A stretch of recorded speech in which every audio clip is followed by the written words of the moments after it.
Today we're in Psalm 44, and I'm going to skip around just a little bit. So just listen, and then we can talk about this chapter. You have saved us from our foes, and have put to shame those who hate us. In God we have boasted continually, and we will give thanks to your name forever. And then there's a Selah. And then they continue.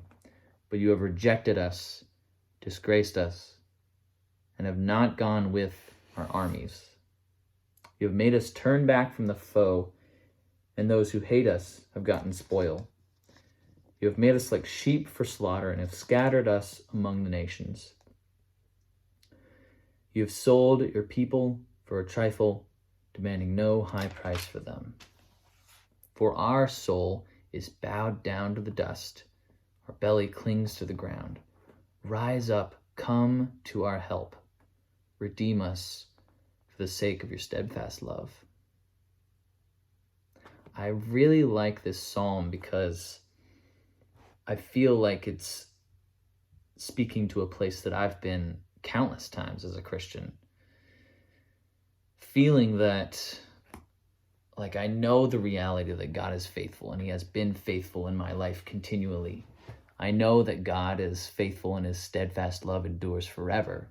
But at the same time, I'm looking at my current situation, and it doesn't feel that way. In verse 7 and 8, they recount how faithful God has been. They recount the goodness of God. And then there's a Selah. And I think that Selah is there for a reason. There's a pause. Like, they're done with the phrase, they're done recounting the goodness of God, but they're getting to their point. And that is, but we feel like you've rejected us, God. We feel like you've disgraced us.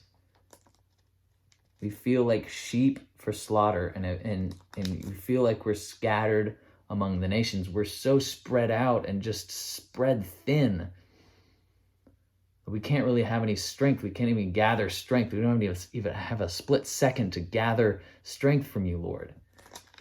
And so what do you do when you know that God is faithful, and yet your current situation really feels like maybe he's abandoned you? I think this chapter actually gives me hope, because I know that these kinds of prayers don't scare God. These kinds of prayers are welcome. I think it's really important for us to realize and be able to sit in our grief, because that in those moments, God is there with us. So if you are recounting your current situation, and yet looking back and knowing that God is faithful, knowing that God will have your back, but also feeling like it's really hard to believe that right now, read Psalm 44. I promise it'll give you some encouragement.